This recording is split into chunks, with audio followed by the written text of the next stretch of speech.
Hai, perkenalkan, nama saya Raden Joni Adiharjo. Hari ini saya akan mengajari mata kuliah perilaku konsumen, di mana mata kuliah ini membahas perilaku individu, kelompok, hingga organisasi dalam memilih, membeli, menggunakan, dan bahkan mengevaluasi produk atau jasa.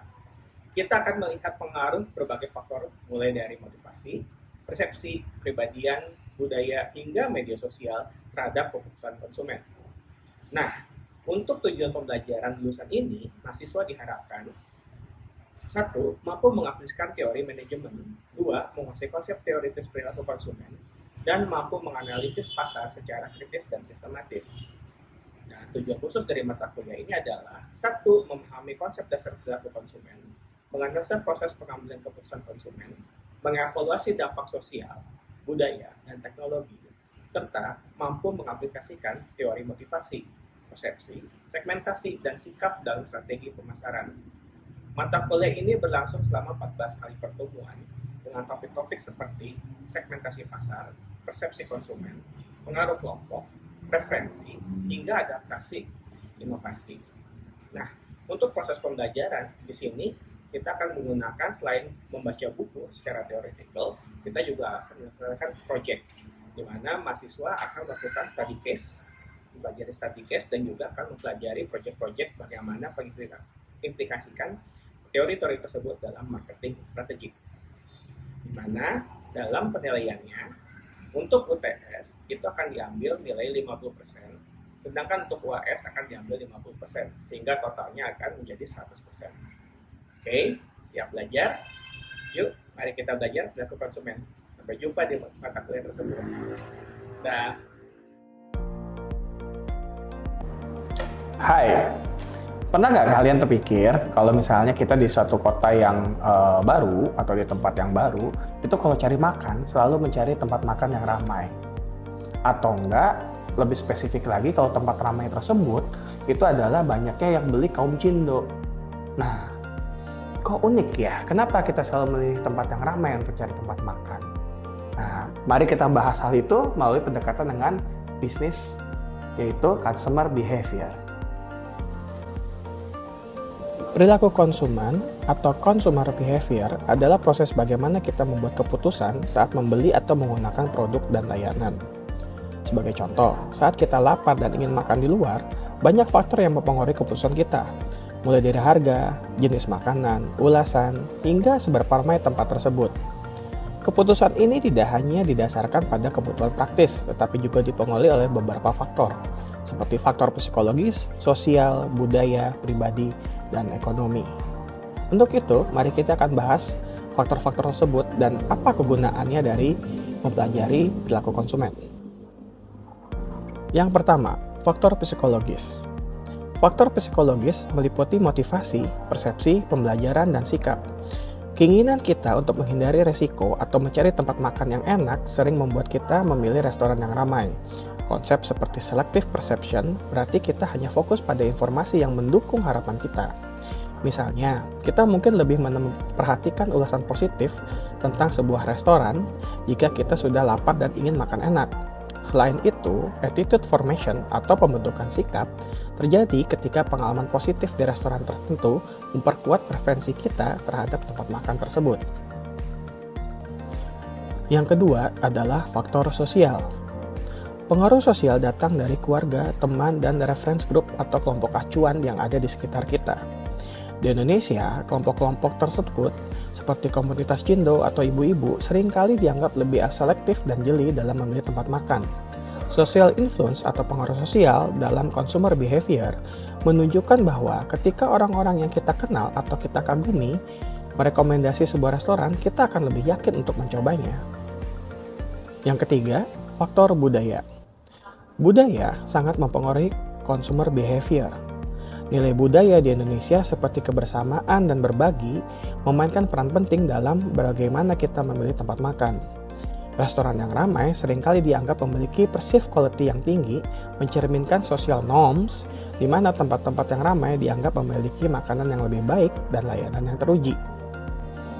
Berikutnya adalah faktor pribadi.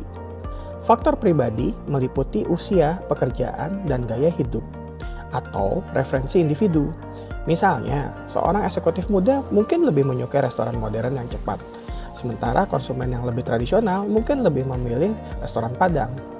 Lifestyle segmentation atau segmentasi gaya hidup dalam consumer behavior sangat penting karena restoran tersebut menyesuaikan pengalaman mereka untuk menarik segmen konsumen tertentu.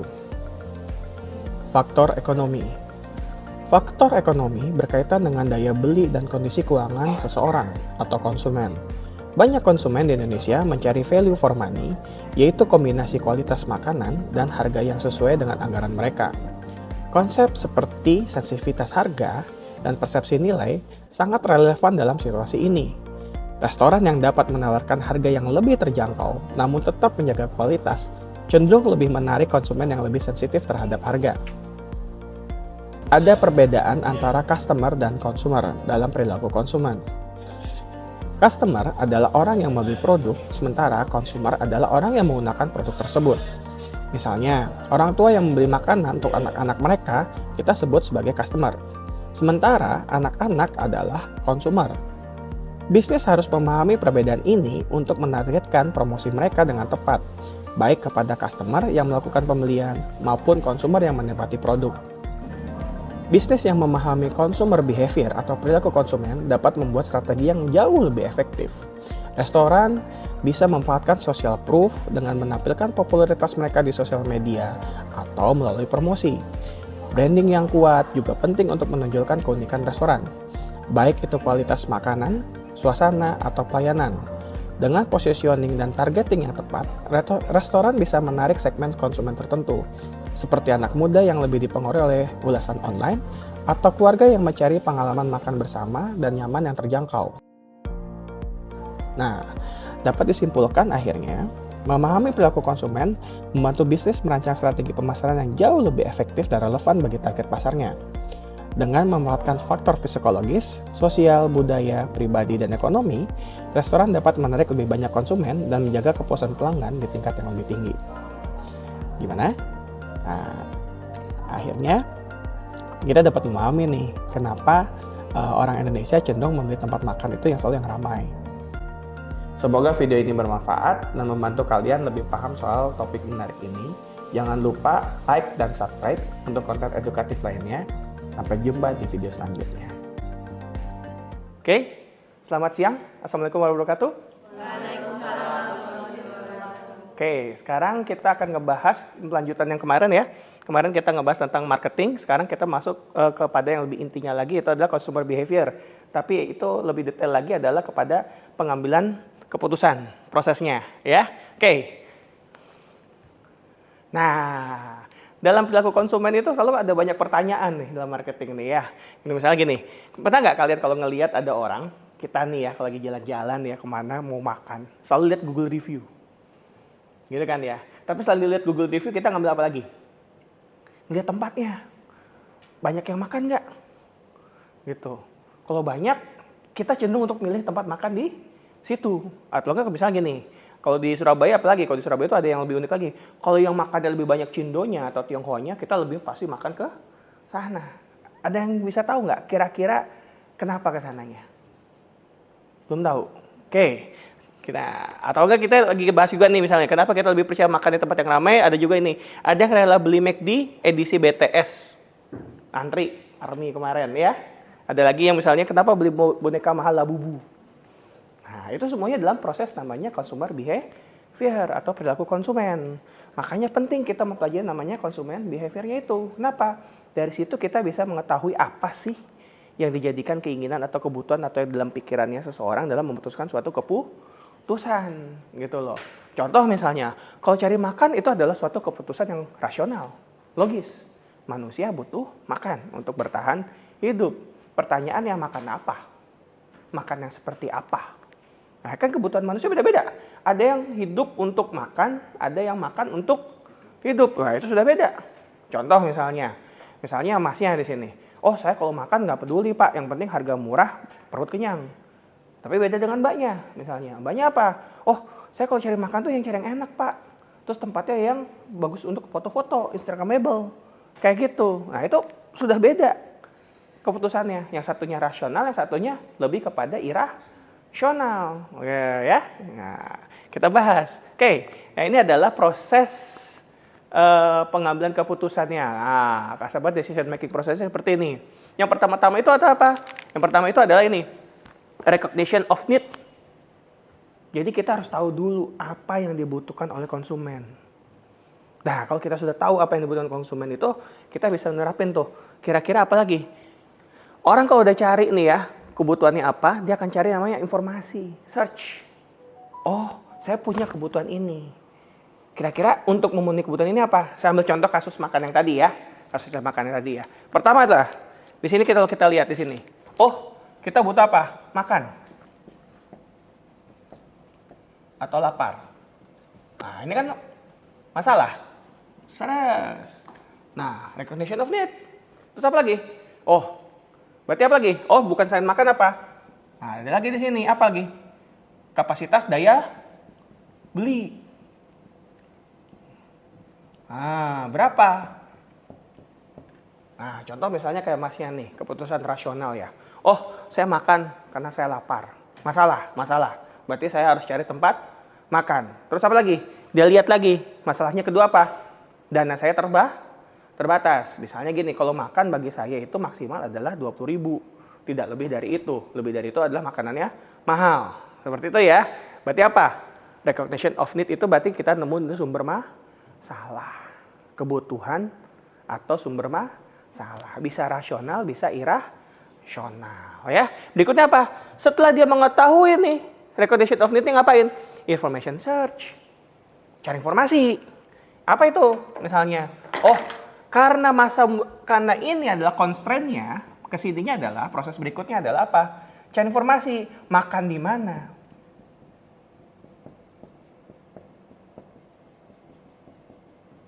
Nah, ini. Makan di mana? Satu, makan di fancy restoran. Atau makan di warteg.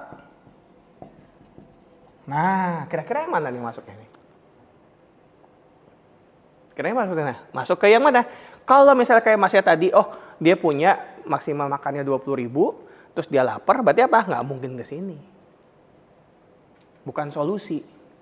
Akhirnya apa? Dia masuknya ke warteg. Nah, abis itu apa lagi?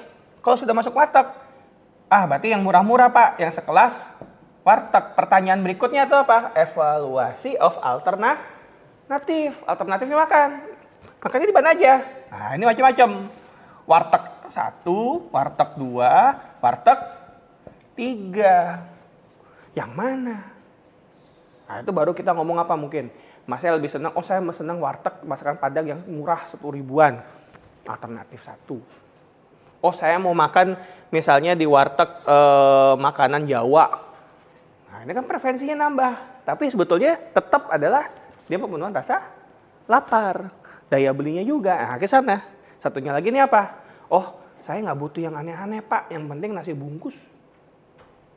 Sego kucing. Gitu kan ya. Nah itu ada alternatif. Berikut lagi apa? Purchase decision.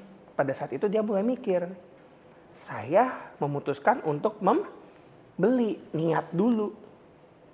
Saya pengen makan nasi Padang murah deh. Gitu ya. Berarti muncul apa? Intention to buy. Niat untuk membeli. Baru niat.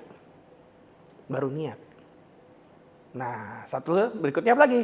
Kalau sudah niat, baru didukung lagi. Proses selanjutnya adalah proses pembelian.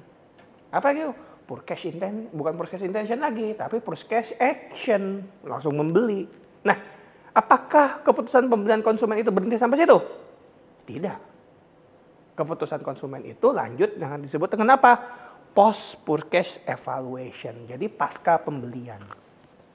Contoh misalnya, saya makan di warung Padang itu Pak, harganya berapa? 10.000. Kebutuhan terpenuhi? Terpenuhi. Masalah? Solusi? Selesai. Information search-nya sudah dilakukan? Sudah. Alternatif? Sudah. Niat membeli sampai membeli? Sudah. Pasca keputusan pembeliannya apa? Inilah yang menentukan. Berikutnya. Sorry, sebentar. Berikutnya.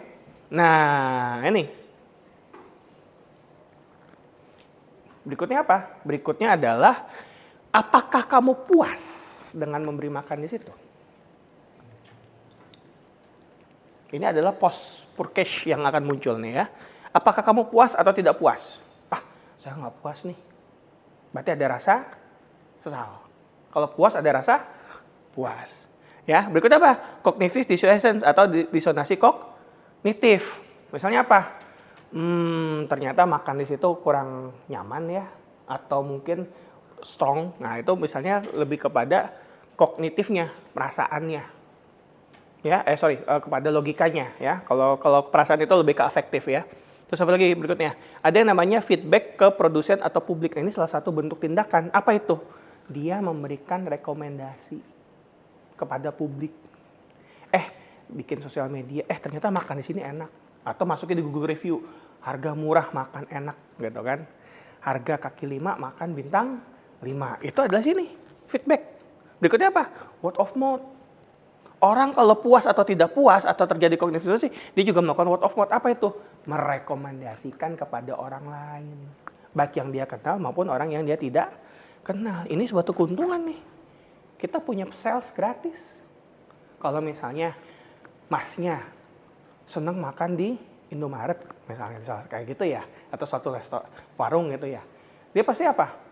Ngomong, kalau beli makan di sini aja. Murah. Gampang, terjamin. Gitu kan ya. Dia sebetulnya apa? Melakukan marketing secara sukarela. Itu penting tuh. Makanya kita harus tahu dulu nih. Tadi tuh proses pengambilan keputusan dan dampaknya apa. Itu seorang marketing harus tahu itu. Berikutnya apa? Repeat purchase and loyalty. Bisa apa yang terjadi? Bisa puas. Kalau puas apa? Selain menjadi warm, ada lagi. Repeat order. Memesan kembali. Saya beli lagi nggak dalam waktu dekat. Tidak harus terus-menerus, tapi ada keinginan untuk membeli lagi atau terjadi pembelian berulang. Misalnya, masnya makan nasi padang berikutnya seminggu lagi, terjadi repeat order. Kayak gitu, ya. Apa Pak bedanya repeat purchase sama loyalty? Loyalty itu adalah bentuk dari suatu kesetiaan. Apa salah satu indikator kesetiaan itu? Adanya repeat purchase, tetapi interval pembeliannya atau jumlah pembeliannya meningkat atau sangat dekat. Contoh mbaknya senang makan warteg di warteg A, warteg Bahari misalnya. Dia akhirnya apa? Setiap hari makan di situ. Dia sudah bukan lagi repeat order, bukan repeat purchase, tapi sudah menjelma loyalty. Nah, loyalty ini yang sangat penting. Kenapa? Lebih baik kita punya konsumen yang loyal ketimbang konsumen yang apa? Cuma beli sekali. Kalau konsumen loyal tuh berarti apa? Walaupun sedikit konsumennya, tapi dia jadi suatu pemasukan tetap suatu perusahaan dan bisa dikembangkan. Itu adalah marketing. Makanya perlu tuh teliti tuh repeat purchase and loyalty. Atau nggak gini, ada penelitian yang unik misalnya. Kemarin waktu lagi skripsi ada yang nanya, Pak, saya neliti tentang Nivea. Nivea itu penjualannya meningkat Pak, tapi kok lama-lama turun. Tapi kalau ditanyain kualitas produknya gimana? Bagus, semuanya bagus. Nah, berarti apa? Ada yang salah di produknya atau di apanya?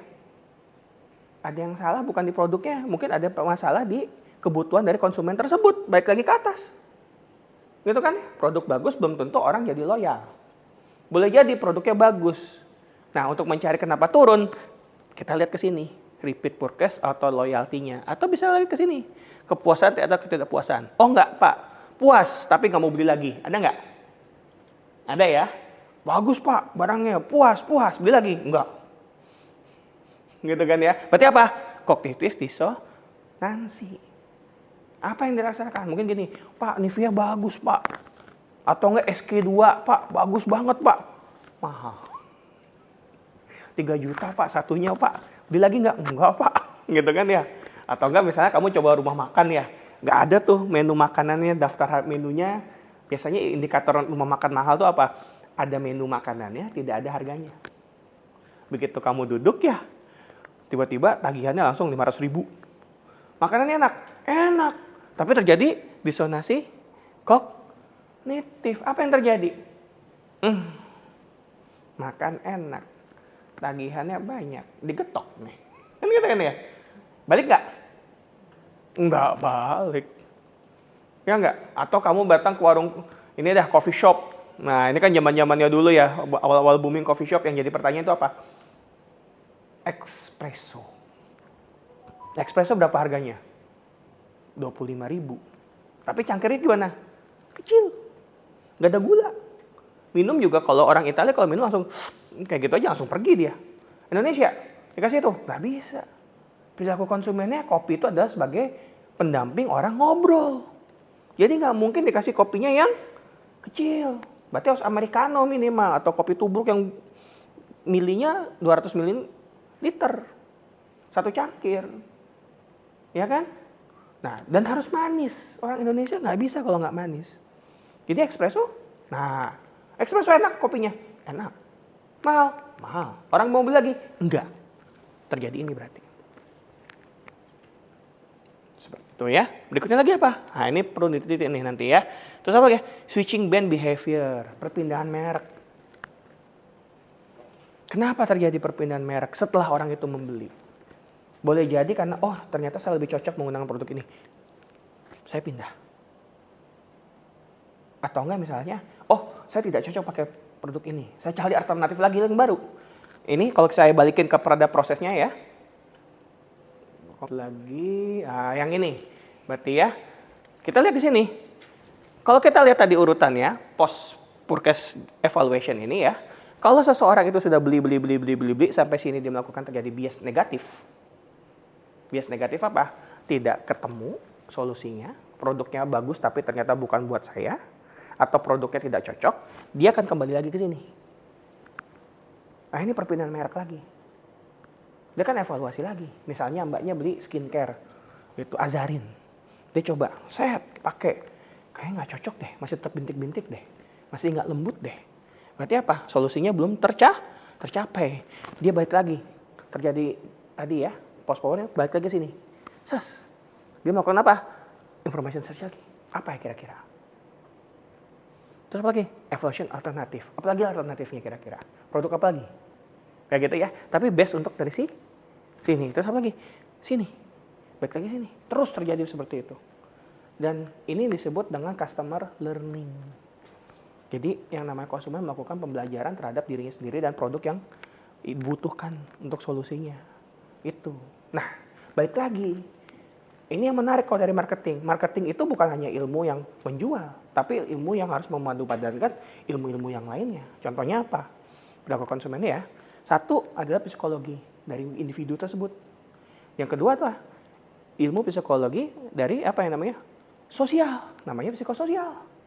Ambil contoh. Misalnya ya, tadi kasusnya yang orang beli makan ya. Kenapa orang di Indonesia, Surabaya juga termasuk, kalau cari makan itu kok harus tempat yang ramai. Bener nggak? Ya. Nah, itu pemilihan yang apa? Pemilihan yang rasional apa irasional? Kira-kira? Kenapa? Rasional? Atau irasional? Irasional. Oke, kita lihat. Di Indonesia, nah berarti kita harus tahu-tahu dulu nih, perilaku di Indonesia itu kayak gimana orang-orangnya. Oh, orang Indonesia itu adalah orang yang komunal.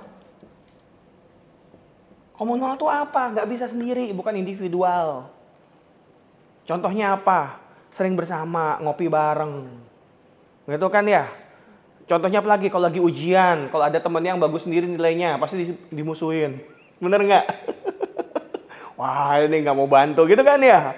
Kalau ada anaknya pinter terus nggak, Oke. Kalau anaknya pinter, terus tidak mau ngasih bantuan contek, biasanya kadang-kadang juga dimusuhin tuh ya. Kenapa? Komunal. Nggak bisa.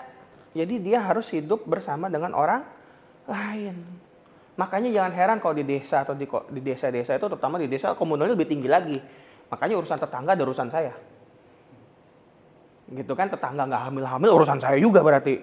Ya itu komunalnya tinggi tuh. Nah kenapa? Nah orang Indonesia itu karena senang komunal berarti apa? Cari tempat yang ramai. Semakin ramai tempat makannya berarti semakin cocok untuk sifat perilaku orang Indonesia yang komunal. Apalagi? Ya berikutnya itu apa lagi? Mengurangi resiko. Ini secara individu juga. Resiko. Kalau tempatnya rame sudah pasti enak. Makanya rame. Ya kan? Kalau nggak enak apa? Murah. Gitu kan? Nah, apalagi berikutnya? Sudah ada yang namanya social proof. Apa itu social proof? Loh, buktinya Pak, orang makan kalau pasti ke sana pilihannya Pak. Berarti sudah approve dong Pak, enak. Sama juga kalau kamu misalnya lihat selebgram yang tentang food, ya food vlogger ya. Oh, si itu udah makan di sini, berarti sudah approve. Enak ini. Perilaku orang Indonesia tadi itu. Makanya kenapa dicari tempat makan yang ramai. Kenapa kalau ada yang Tionghoanya lebih banyak? Kalau di Surabaya banyak makan di situ orang Tionghoanya, kita juga bondong-bondong beli ke situ. Karena stereotype juga. Oh, kalau orang Tionghoa kalau beli makan itu value for money. Dicari yang enak dan harganya relatif lebih murah. Makanya social approve juga. Itu sama kayak kita gini loh. Oh, si selebgram ini makan di sini. Misalnya, oh Pak Prabowo makan di restoran ini. Orang ya tempat makannya jadi ramai. Kayak gitu. Ini disebut social proof. Nah, logik nggak? Logik kalau kita lihat dari sudut pandang pengurangan resiko. Kita nggak mau resiko. Udah beli makan ternyata nggak enak. Buang waktu, buang duit. Ya kan? Experience-nya jelek. Makanya kita lalu lihatin tuh. Kalau dalam digital marketing lihat yang namanya apa? Google review. Ratingnya berapa. Tapi kalau nggak lihat itu, kalau langsung di lapangan apa? Bisa jadi Google ratingnya tinggi. Ya. Tapi kalau kenyataannya di Indonesia, kalau ngeliatin warungnya sepi, deg-degan nih, enak. Tapi mahal pasti nih. Atau enggak, apalagi kalau ngeliat ini ya, waitersnya itu pakai apa? iPad.